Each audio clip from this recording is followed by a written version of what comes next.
नमस्कार, मैं हूं आपके साथ आकांक्षा यादव और आप देख रहे हैं सी न्यूज भारत। वक्त हो चुका है न्यूज आवर का। रुक करेंगे इस वक्त की बड़ी खबर की तरफ, जहां एटा के थाना व कस्बा जलेसर क्षेत्र निवासी एक महिला के द्वारा एसएसपी एटा को दिए गए प्रार्थना पत्र में जानकारी देते हुए बताया गया कि 19 जनवरी को प्रार्थिया घर पर नहीं थी और उसकी नाबालिग बेटी घर पर अकेली थी, जहां प्रार्थिया के देवर को तलाशने गए नामजद आरोपी शरद यादव नाम के युवक द्वारा घर का दरवाजा खुलने पर बेटी को अकेला देख दुष्कर्म करने की नियत से पकड़ा गया, जहां चीखने चिल्लाने एवं घर के अंदर बंधे कुत्ते के भौंकने पर दुष्कर्म करने में नाकाम होने पर प्रार्थिया की नाबालिग बेटी के साथ जान से मारने की नियत से उसे बुरी तरीके से मारा पीटा गया।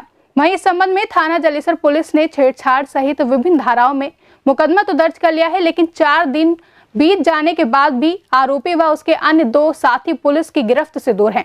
बता दें, ये आरोप प्रार्थिया के द्वारा लगाए गए हैं। साथ ही जलेसर पुलिस पर त्वरित कार्रवाई नहीं करने के भी आरोप लगाए गए हैं। अभी ये क्या घटना हुई है आपके साथ में? करीब 1:30 बजे की बात थी। तब है ना, मैं घर में अकेली थी, कोई भी नहीं था मेरे घर में। तो एकदम से है ना, गेट के बाहर जो हमारा घर पीछे वाला गेट है, वहाँ पर आवाज़ आती है मेरे चाचा को पुकारने की। तो मेरे चाचा को पुकारता है कोई, तो मैं जाकर गेट खोलती हूँ। तो एकदम से शरद यादव नाम का लड़का होता है, वो है ना सीधा घुस आता है एकदम से, और फिर वो बोलता है कि आपके चाचा कहाँ हैं? तो मैंने बोला कि चाचा है नहीं है, वो कहीं चले गए हैं, बाज़ार गए हुए हैं, वो शाम को आएंगे, शाम को मिलना आप। फिर पूछता है कि मम्मी और भैया कहाँ हैं? तो बोला कि फिर मैं बोलती हूँ कि है नहीं है, वो दोनों में से कोई भी नहीं है, आप जाइए, जब आपको शाम को जब लोग आ जाएंगे तब आप आ जाना। तो इसी में इतनी सी बात में बस वो गुस्सा हो गया और एकदम से मेरे को ढकेलते हुए मेरे बेडरूम जो है वहाँ पर लेके जाने लगा। फिर है ना, मैंने जैसे बोला चिल्ला करके कि क्या बात है भैया, क्या बात है, मैंने तेज चिल्लाना शुरू किया तो मेरा मुंह बंद कर दिया। तो बाहर से एक लड़का आता है, तो बोलता है कि चुप हो जा वरना तेरे को भी है ना मार दूंगा यहीं पर। तो तमंचा निकालता है एकदम से और फिर मेरे को है ना बेड पर दोनों डाल देते हैं एकदम से। फिर मैं जैसे ही और ज़्यादा चिल्लाने लग जाती हूँ तो है ना मेरे को पकड़ करके उठाते हैं और फिर है ना मेरे बाल पकड़ करके सीधा दीवार में मारते हैं और फिर मेरे को घूंसों से लात से उसकी तमंचे की बट से मारते हैं सिर में, बहुत बुरी तरीके से गला दबाया मेरा। तो उसके बाद जब मैं बिल्कुल आधी से ज़्यादा बेहोशी में हो गई तो उसके बाद मेरे कपड़े फाड़ने शुरू करे। तो हमारा जो बाहर कुत्ता था वो बाहर वाले गेट पर बंधा हुआ था। तो फिर उसने चिल्लाना, जैसे ही घर के अंदर देखकर चिल्लाना शुरू किया तो मोहल्ले वाले ने सोचा कि ये क्या चिल्ला रहा है। जो भी बाहर थे वो सब एकदम से चिल्लाने लगे। तो बाहर से एक और लड़का आता है, नीले रंग का मास्क पहना हुआ था, वो अपरिचित था, मैं उसे नहीं जानती थी।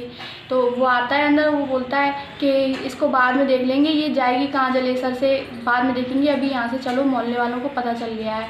तो वो एकदम से भाग जाते हैं। फिर उसके बाद मेरी मम्मी आती हैं, मेरे चाचा आते हैं, उन्होंने फिर 112 पर कॉल किया। उसके बाद फिर हम जा कर के रिपोर्ट करा करके आए थे FIR।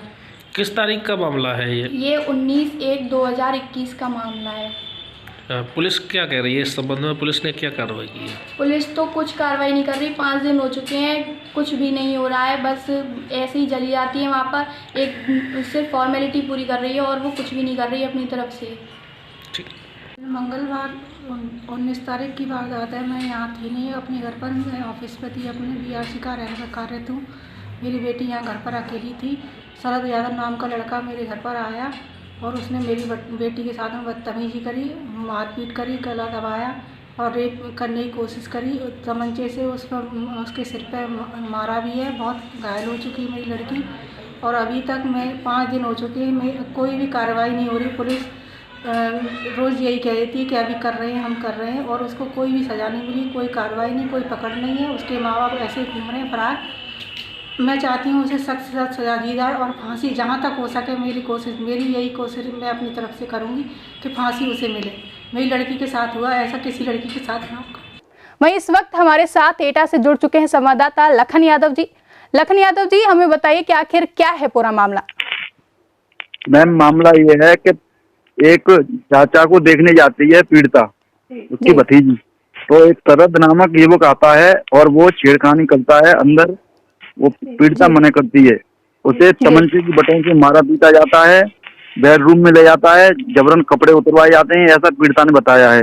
और पीड़िता गई थी SSP साहब के यहाँ, जो इसमें शिकायत कर दी है, लेकिन 4 दिन हो गए, अभी तक आरोपी एक भी गिरफ्त में नहीं है।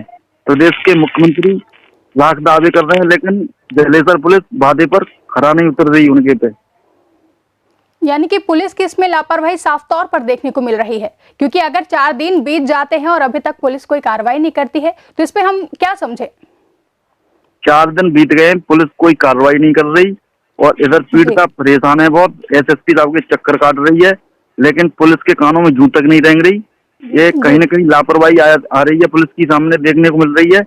मुख्यमंत्री के दावे खोखले साबित हो रहे हैं। लखन जी, क्या एसएसपी से आपकी कोई बात हुई? उनका क्या कहना है इस पर?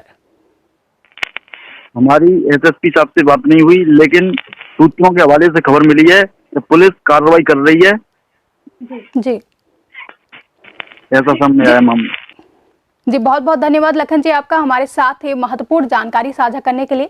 तो ये थे हमारे साथ एटा से संवाददाता लखन यादव जी, जिन्होंने हमारे साथ एक जानकारी साझा की है जहां पहले बच्ची के साथ छेड़छाड़ होती है और 4 दिन बीत जाने के बाद भी पुलिस की तरफ से कोई कार्रवाई नहीं की जाती है। फिलहाल के लिए इस खबर में बस इतना ही। देश और दुनिया की तमाम बड़ी खबरों के लिए देखते रहें सी न्यूज़ भारत।